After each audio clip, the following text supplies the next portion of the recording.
The summons arrived on a Tuesday, which Thomas felt was unnecessarily cruel.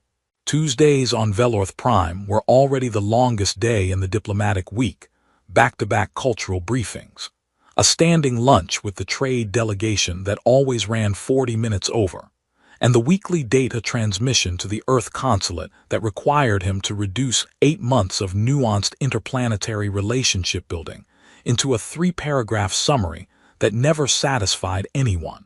He had just sat down with his first real cup of coffee since morning when the attendant appeared at his office door, holding a small card between 2 fingers with the careful neutrality of someone who had been specifically trained not to have opinions about the things they delivered.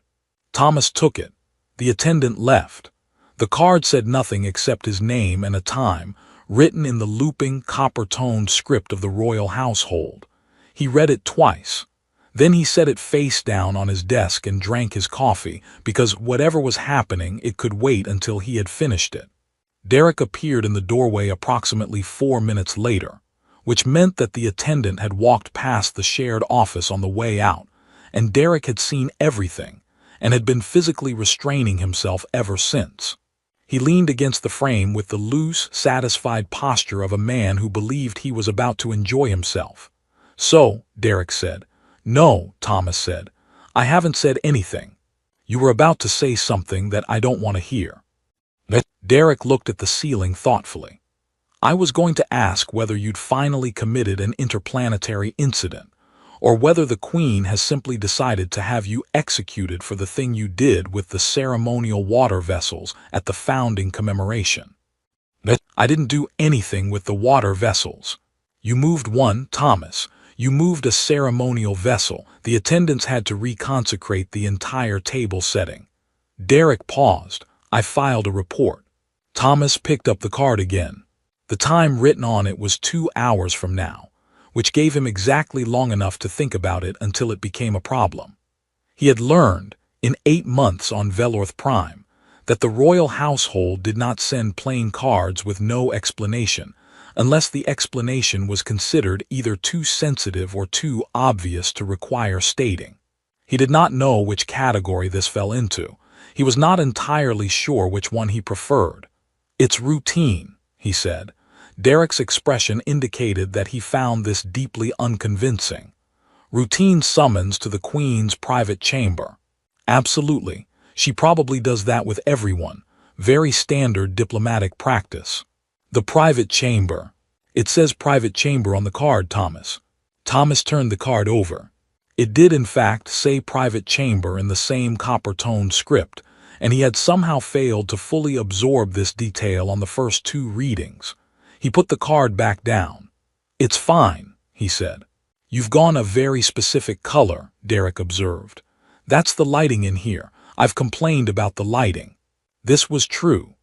The bioluminescent panels that Velorth Prime used in place of standard electric lighting operated on a spectrum slightly shifted from what human eyes processed as neutral, and after 8 months Thomas still hadn't fully adjusted. Everything in his office had a faint amber quality that his reports to the consulate described as atmospheric, and that he privately found exhausting. It did not, however, typically make him look the way Derek was currently looking at him. Derek pushed off the doorframe and crossed the room, picked up the card, read it, and set it back down with the deliberate care of someone handling something mildly radioactive. "Right," Derek said. "It's routine," Thomas said again, with slightly less conviction. "Thomas." Derek sat on the edge of the desk. "I say this as your colleague, your friend, and the only other human being within 40,000 kilometers who knows what you actually look like when you're pretending not to feel something." He paused. "You have been very careful for a very long time. I want you to know that I respect that. I also want you to know that careful and invisible are not the same thing, and they never were, and whatever is on that card is proof of that." The bioluminescent panels hummed their faint, amber hum. Outside the window, the capital city of Velorth Prime was settling into its early evening rhythm. The long, resonant tones of the civic bells, the slow movement of transit vessels between the upper towers, the particular quality of light, that the sky produced here in the final hour before dark, which Thomas had never successfully described to anyone at home, but which he had stopped trying to find inadequate words for about 4 months ago. He picked up the card one more time. The time was still the same. The chamber was still private.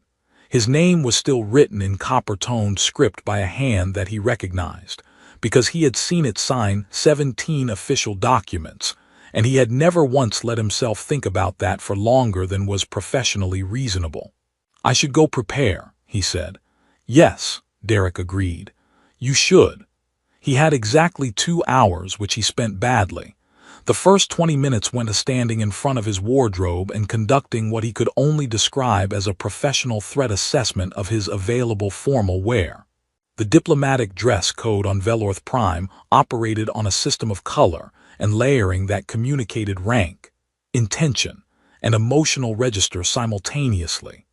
And while Thomas had never fully mastered its nuances, he had learned enough to know that showing up to an unscheduled private audience in the wrong shade could be read as anything from mild disrespect to an accidental declaration of romantic interest. He stood there long enough that his room's environmental system, which was calibrated to respond to prolonged stillness, quietly asked him in its smooth synthetic voice whether he required medical assistance. "I'm fine," he told it. "Your cortisol indicators suggest elevated stress," it replied, in the tone of something that had been programmed to be helpful and had decided to commit to it fully. "My cortisol indicators are none of your business. I can adjust the room temperature to assist with regulation." "Please don't." It adjusted the temperature anyway, by approximately 1 degree, in a way that was just subtle enough that he couldn't reasonably object to it. He put on the gray formal jacket, which he had been told was appropriate for most situations of undefined formality, and decided that would have to be sufficient. The next 40 minutes he spent at his desk, attempting to review cultural briefing materials on private royal audiences, of which there were very few and none that covered the specific situation he appeared to be in. The Velorthian monarchy operated on protocols that the Earth consulate had been documenting for 11 years, and in that entire archive, the phrase private chamber appeared in a total of 3 contexts, none of them routine, and one of them involving a trade negotiation that had ended with the diplomat in question being offered a ceremonial title and a small piece of land near the eastern provinces, which he had politely declined, and which had caused 6 months of additional diplomatic correspondence. Thomas read this particular entry twice and then closed the archive. Derek knocked at exactly the 1-hour mark, which Thomas suspected was not accidental. He was carrying 2 cups of something hot, and he set one on the desk with the quiet efficiency of a man performing a kindness and intending to say nothing about it. Thomas accepted it. It was not coffee. The trade agreement that covered coffee imports was still pending, a fact Thomas found personally agonizing, but it was the closest local equivalent, a dark, faintly sweet brew made from something that grew in the lower city gardens, and that he had initially found undrinkable and now depended on entirely. "I've been thinking," Derek said, settling into the chair across from him. "I'd prefer you hadn't." 8 months, Derek said anyway, as though Thomas hadn't spoken. "I've been standing next to you for 8 months at every ceremony, every state dinner, every briefing where she's in the room. And I want you to know, and I mean this with complete sincerity, that you are the only person I have ever met who can watch someone across a room for 4 seconds and then immediately produce a completely convincing expression of administrative neutrality." Thomas said nothing. "It's a talent," Derek continued. "I'm not being unkind. Most people can't compartmentalize that cleanly.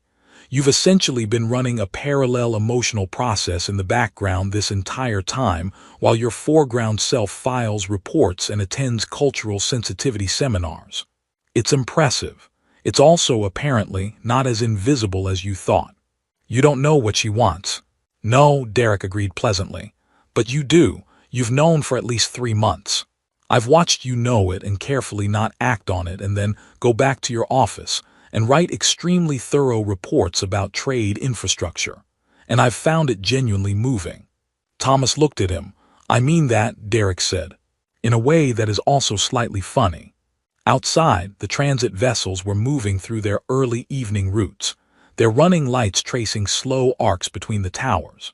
The Velorthian sky at this hour did something that Thomas had no scientific framework for, something to do with the way the atmosphere scattered light in the final 40 minutes before dark.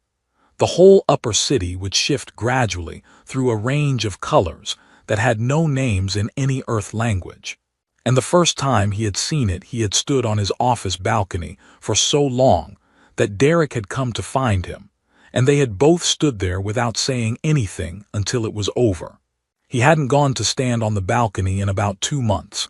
He had been careful about that too. "What if I've miscalculated?" Thomas said. It wasn't quite a question. Derek considered this seriously, which Thomas appreciated. "Then you will handle it with professionalism and dignity and come back here, and I will say nothing about it for a minimum of 48 hours, after which I will say something small, and you will tell me to stop, and I will stop. And if I haven't miscalculated, then," Derek said, "you will handle that too, possibly less smoothly, but you'll handle it." He picked up his cup. "You always do." Thomas sat with that for a moment. The room's environmental system hummed quietly. Somewhere in the lower city, the civic bells were beginning their early toll, which meant he had 30 minutes left, which meant it was time to stop sitting and start walking, and stop thinking about what he was walking toward and simply walk toward it, the way he had learned to do with most things that frightened him. He stood up, he straightened his jacket, he picked up the card, looked at it one final time and put it in his pocket. "Don't wait up," he said. "I'm absolutely going to wait up," Derek said. The private chamber was on the 14th floor of the royal residence, which meant Thomas had to pass through 3 security checkpoints, 2 atmospheric transition corridors, and 1 very long hallway that appeared to have no practical purpose, except to give visitors enough time to reconsider whatever they had come to do. He did not reconsider. He walked at the pace of a man with a legitimate appointment and a completely neutral emotional state, and if the palace attendants who escorted him through each checkpoint noticed anything contrary to this impression, they gave no indication. The Velorthians were, as a people, extraordinarily composed. It was something Thomas had admired from his first week on the planet and had occasionally found intimidating. The particular quality of their attentiveness, the way they listened to something and processed it fully before responding, without the small reflexive sounds and filler words that humans used to fill silence while they thought. 11 years of diplomatic contact between Earth and Velorth Prime had produced a great deal of documentation on this quality, most of it written by humans who found it unnerving, and a smaller portion written by Velorthians who found human conversational habits charmingly chaotic. The attendant who had delivered the card was waiting outside the chamber door. He inclined his head, pressed his palm briefly to the door panel, and stepped aside without a word. Thomas walked in. The chamber was smaller than any official room he had entered in the royal residence. There was no formal arrangement of furniture, no positioning that indicated hierarchy or procedure. A low table near the far wall held a set of ceramic vessels that he recognized as the kind used for private hospitality. Informal, by Velorthian standards, which still meant they were made from materials that probably had their own historical documentation. One wall was entirely given over to a window that looked out over the capital, and the last light of evening was coming through it at a low angle that made everything in the room feel suspended. Queen Mila was standing at the window. She turned when he entered, and Thomas did the thing he had trained himself to do over 8 months, which was to meet her eyes directly and maintain an expression of professional attentiveness. He managed this. He considered it a significant personal achievement given the circumstances. She looked at him for a moment without speaking, not in the way of someone who hadn't decided what to say, but in the way of someone who had already decided and was simply allowing the room to settle before they said it. He had observed this quality in her before, across state dinners and formal ceremonies, and one memorable cultural briefing, where a translation error had briefly suggested that Earth's primary export was philosophical uncertainty. She had let that room settle too, and then resolved it with 3 quiet sentences that had impressed every senior diplomat present, and that Thomas had thought about more times than was professionally warranted. Thomas, she said. Just his name, in the particular way she had of saying it. She had learned to pronounce it early in his posting, and had asked him once whether the emphasis was correct, and he had told her it was, which was true, and had not said anything else about it, which had required some effort. "Your Majesty," he said. She moved away from the window toward the low table, which he understood as an invitation to stop standing at the door. He crossed the room and they settled into the informal seating arrangement on opposite sides of the table, and she poured from one of the ceramic vessels with the unhurried ease of someone in a room that belonged entirely to her, which it did. "I want to ask you something," she said, "before anything else, and I want you to answer honestly, not diplomatically." Thomas accepted the cup she offered. "I'll do my best. Do you actually enjoy the grain dish at state dinners?" He looked at her. She was watching him with an expression that was almost perfectly composed, except for something very small at the corners of it that he had learned, slowly and against his better judgment, to read as amusement. "No," he said. "I suspected this for approximately 6 months," she said. "I have suspected it of every human diplomat who has attended a state dinner at this residence, and every one of them has told me it was wonderful. It tastes like a warm library." She considered this with apparent seriousness. "I don't know what a warm library tastes like." "Dry," he said, but with the suggestion that something important once happened nearby. She looked at him for a moment, and then something in her expression shifted, not dramatically, but in the way that things shift when a door opens. She set her cup down. "It is considered the highest culinary honor we offer to guests." "I know," Thomas said. "I've read all the documentation. And yet it tastes like a warm library," he said. "And I have eaten it at 11 separate state dinners, and told someone it was wonderful at every one of them. And I want you to know that I consider that one of my more consistent professional achievements." She did something then that he had seen only a few times in 8 months, and that each time had cost him approximately 3 days of careful emotional recalibration. She laughed, not the formal, measured expression of amusement that public occasions required, but something genuine and brief, and entirely unguarded. And the evening light came through the window at its low angle and caught the edges of her ears and the line of her jaw, and Thomas looked at his cup and drank from it, and reminded himself of every reason he had spent 8 months being careful. She let the moment settle. Then she looked at him with the same unhurried directness she had used at the door and said, "I did not ask you here only about the grain dish." "I know," Thomas said. "I know you know," she said.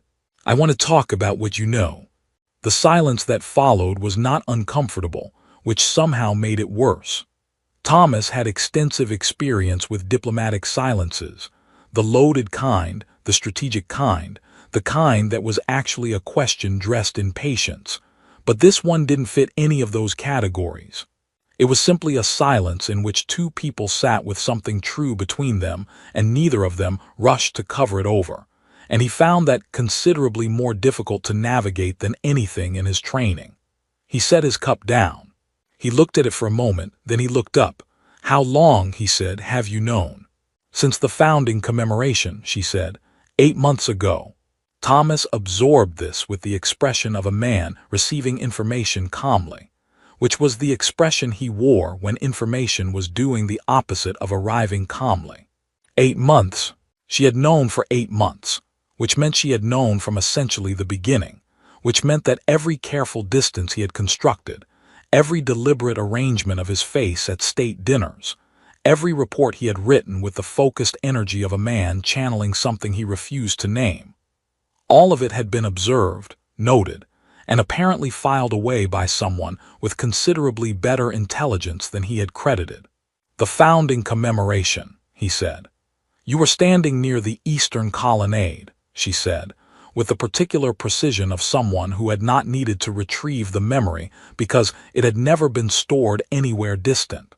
"There was a moment during the aerial display when everyone looked up. You looked up for approximately 2 seconds, and then you looked across the room instead." Thomas said nothing. "It was," she said, "a very small thing. I almost didn't notice it." She paused, "But I did notice it." He picked up his cup again, mostly for something to do with his hands. The ceramic was warm and smooth and grounded him in the specific reality of the room, which he needed, because the alternative was to drift into the somewhat vertiginous realization that he had been far less invisible than he had believed for the entire duration of his posting. He thought briefly of Derek, who had said as much this afternoon, and felt a complicated mixture of retrospective gratitude and mild irritation. "I want to be transparent with you," Mila said, "about why I waited." "I'd appreciate that. I waited because I was not certain what I was seeing. Our peoples read attention differently. I was aware that I might be interpreting something through a Velorthian framework that had a different meaning in yours." She held her cup in both hands, which he had learned was a Velorthian habit of ease, not anxiety. "I watched carefully for several months. I consulted nothing official, because there is no official documentation for this particular situation." "I've checked," Thomas said before he could stop himself. "The archive has 3 relevant entries. None of them are applicable." She looked at him. "You checked the archive?" "Professionally," he said, "out of general thoroughness." "When?" He had the decency to pause before answering. "Approximately 5 months ago." Something moved through her expression that was not quite a smile, but was adjacent to one in the way that certain stars were adjacent to constellations, close enough to belong, near enough to navigate by. She set her cup down and was quiet for a moment in that way she had, the way that meant she was choosing the next thing with care. "There is something I want to say," she said, "and I want to say it plainly, because I think plain speech is more respectful than careful speech in a moment like this one." Thomas nodded. His ability to produce words had become somewhat unreliable in the last several minutes, and he saw no reason to test it unnecessarily. "What I observed over these months," she said, "was not a problem. It was not a diplomatic complication, or a professional failure on your part, or something I called you here to ask you to correct." She looked at him steadily. "I called you here because I found that I had developed a corresponding difficulty of my own, and I am not accustomed to leaving things unaddressed." The evening outside, the window had deepened another degree. The transit vessels moved through their routes with their slow, lit arcs, and somewhere below the city, the civic bells had gone quiet. And the room held the particular quality of stillness that Thomas had only encountered on Velorth Prime. Something to do with the way the buildings were constructed, the materials that absorbed sound differently than anything on Earth.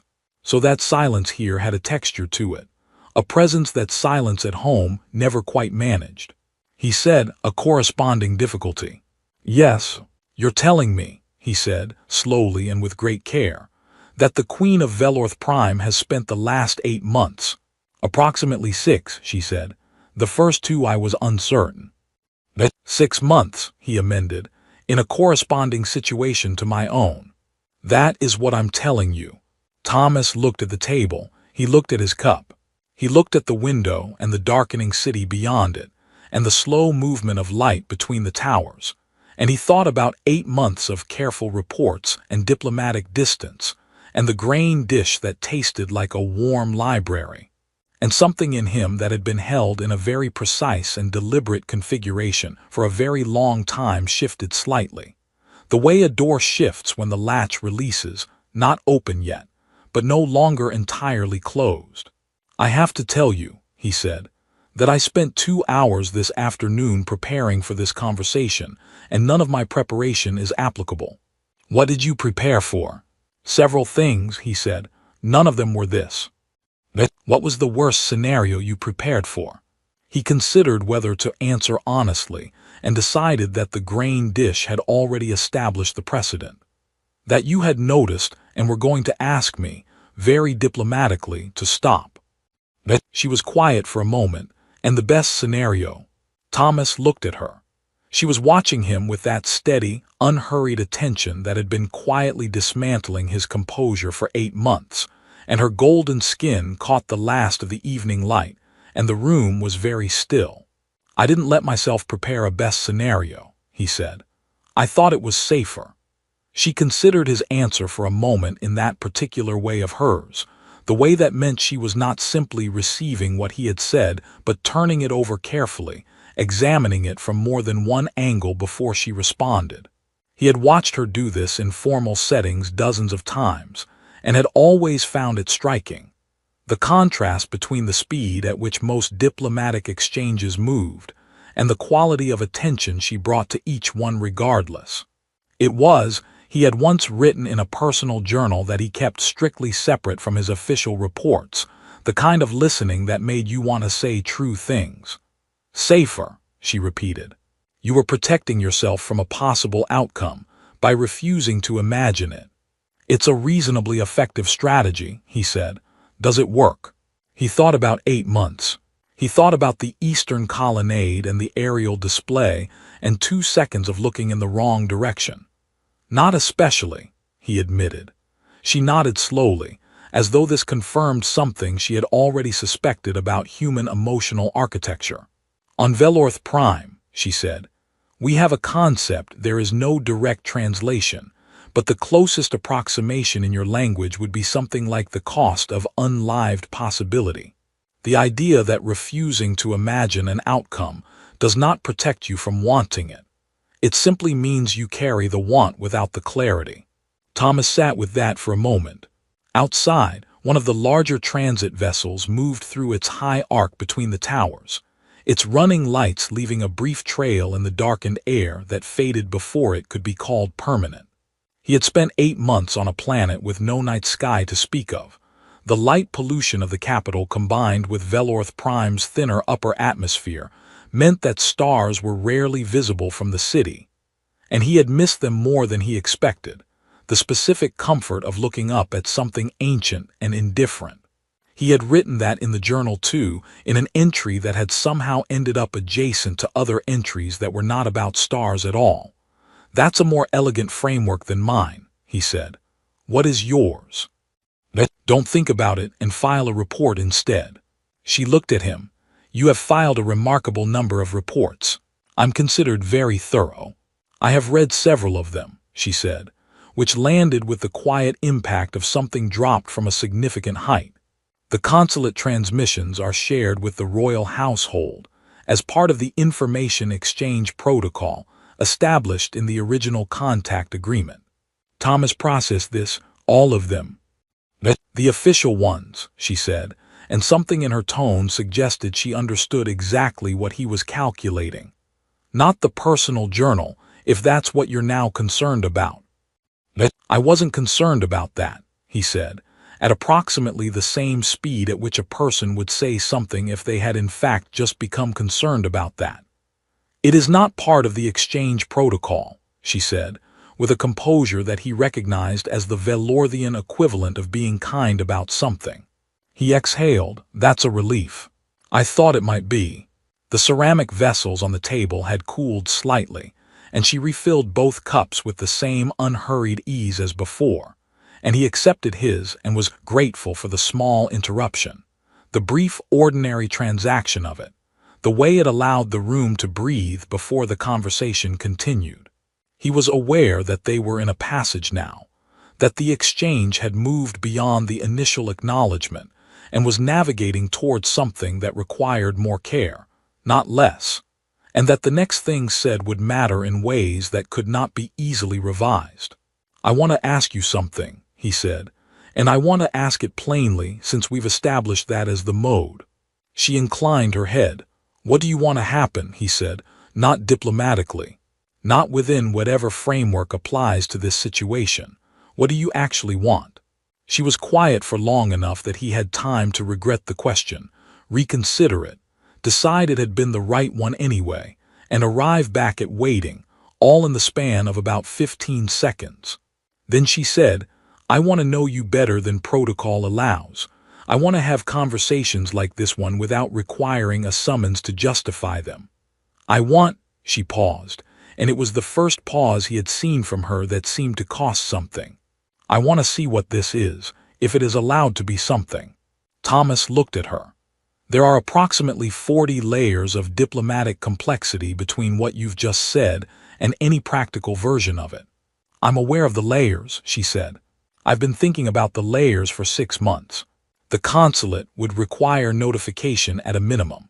My advisory council would require a formal situational briefing. Derek would be insufferable about it." She paused. "Derek, my colleague. He's been aware of my situation. He'll find out within approximately 4 minutes of my leaving this room, and I want to prepare you for the fact that he will almost certainly commemorate it in some way that I will find deeply embarrassing." Something genuinely warm moved through her expression. "I think I would like to meet Derek." "I would caution against encouraging him," Thomas said. "He doesn't require much." She smiled at that, fully this time, without the small, careful edges of public occasions. And it was the same as the laugh had been earlier, unguarded and real, and Thomas felt the last of the careful architecture he had been maintaining for 8 months quietly decline to hold its shape any longer. Not collapsing, nothing so dramatic, simply settling the way a thing settles when it no longer needs to be braced against anything. "There are 40 layers," he said, "and I want to work through all of them." She looked at him steadily. "As do I." "Then that's something," he said. "Yes," she said, "that's something." The room held its particular Valorthian stillness around them, and the city moved through its evening rhythms beyond the window, and neither of them rushed what came next, because they had both spent long enough being careful to know that the things worth having were worth the time it took to reach them honestly. He left the chamber at the precise moment the city's upper transit network shifted into its night configuration, which meant the corridors of the royal residence were briefly filled with the low harmonic tone that Velorth Prime used instead of clocks, a resonance that moved through the building's structural material and could be felt more than heard. A reminder that the planet kept its own time and always had and always would, regardless of what was happening inside it. Thomas walked back through the long hallway with the same measured pace he had used on the way in, and it felt entirely different. Not because anything about the hallway had changed, the same pale material underfoot, the same bioluminescent panels casting their ambient light, the same faint hum of the climate systems maintaining the exact atmospheric composition that Velorthian physiology preferred. Everything was identical. He was not. He passed through the security checkpoints in reverse order. The attendants inclined their heads with the same composed neutrality as before. He returned each acknowledgement with appropriate courtesy and kept walking, and somewhere between the second checkpoint and the atmospheric transition corridor, he became aware that he was not managing his expression in the deliberate way he had been managing it for 8 months. He was simply wearing his face, which felt unusual enough that he noticed it. Derek was waiting at the far end of the residential corridor, exactly as promised. He was sitting on a bench outside their shared office with a data pad in his hands and the unconvincing posture of a man engaged in light reading, which no one would have believed even without context. He looked up when Thomas rounded the corner, took approximately 1.5 seconds to read whatever he found there, and then lowered the data pad to his lap with the careful reverence of a person setting something down in order to give a moment their full attention. Thomas reached him and stopped. "Well," Derek said, "I told you I'd explain nothing." "You also," Derek said, "told me it was routine. You said that twice. I want to acknowledge that I was right and you were wrong and that I intend to be extremely gracious about it." He stood up. "Starting in approximately 1 week, tonight I'm going to be insufferable." "She predicted that," Thomas said. Derek stopped. You told her about me. It came up. What exactly came up? I mentioned that you would find out quickly and commemorate it in some way I'd find embarrassing. Derek was quiet for a moment that Thomas recognized as genuine feeling being processed, and then deliberately set aside in favor of something lighter, which was one of the things he had always valued about Derek without ever having said so directly. What did she say? She said she'd like to meet you. Derek said, and then stopped. He looked at the data pad in his hand. He looked at Thomas. I want you to know that I am holding myself together with considerable dignity right now. You're doing well, Thomas said. I have so many questions. I know. I'm going to ask none of them tonight because I can see that you need to. Derek gestured vaguely at Thomas's general presence. Process whatever just happened in there. And I respect that. And I am your friend first and an insufferable person second. I appreciate that. Tomorrow, however, Derek said, I am going to ask all of them. Tomorrow, Thomas agreed. You can ask all of them. They walked back into the office together, and Thomas sat down at his desk and looked at the surface of it. The data pad with his unfinished weekly report. The stylus he'd left at an angle. The small framed photograph of a coastline from home that he'd brought because the relocation guidelines suggested a personal object, and that he'd barely looked at in months. He looked at it now. The coastline was gray and familiar and very far away, and he felt its distance without the particular ache that distances usually carried, which was itself a kind of information. He picked up the stylus. He opened the weekly report. He looked at the 3 paragraphs he was required to produce for the consulate and thought about what could be said in them and what could not yet, and what would eventually need to be said through different channels and in different language, and how many of those channels he would need to navigate carefully and honestly, and with the full patience that the situation deserved. Then he wrote, in the summary field at the bottom of the report, the field marked general observations, which he had been filling for 8 months with careful, precise, diplomatically neutral assessments of interplanetary relations. A single sentence that was more honest than anything he had put in that field before. Progress is being made. He sent the report. The transmission indicator pulsed once, confirming the signal had cleared the planetary communication relay and was en route to Earth at the speed that information traveled between worlds, which was fast and also in the way of all distances that mattered, not quite fast enough. Derek, reading over his shoulder in a way that Thomas had long since stopped objecting to, made a sound that was not quite a laugh. Progress is being made, Derek said. It's accurate. It's the most Thomas sentence you've ever written. I stand by it. Derek straightened up and moved toward the door, collecting his jacket from the hook beside it. He paused with his hand on the frame and looked back, and his expression was the one Thomas had seen only a few times, stripped of the humor, direct, the face of someone who meant what they were about to say without decoration. 8 months, Derek said. You were careful for 8 months, and it turned out that careful wasn't the same as closed and that being seen wasn't the same as being exposed. He paused. I think that's worth something. Thomas looked at him for a moment.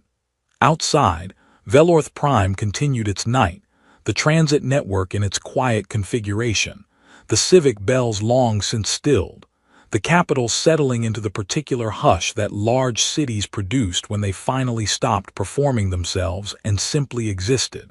Somewhere on the 14th floor of the royal residence, a window looked out over all of it, and someone was perhaps still standing near it, thinking in that unhurried way of hers about layers and time and the cost of unlived possibility. It's worth something, Thomas agreed. Derek nodded once and left, and Thomas sat alone in the amber light of his office on a planet that was not his, which had nonetheless become, in the way that places became things gradually and without announcement, somewhere that he lived rather than somewhere that he was posted. He did not file another report. He did not open another archive. He sat for a while with the quiet and the distance and the particular texture of Velorthian silence, and for the first time in 8 months, He did not brace himself against anything at all.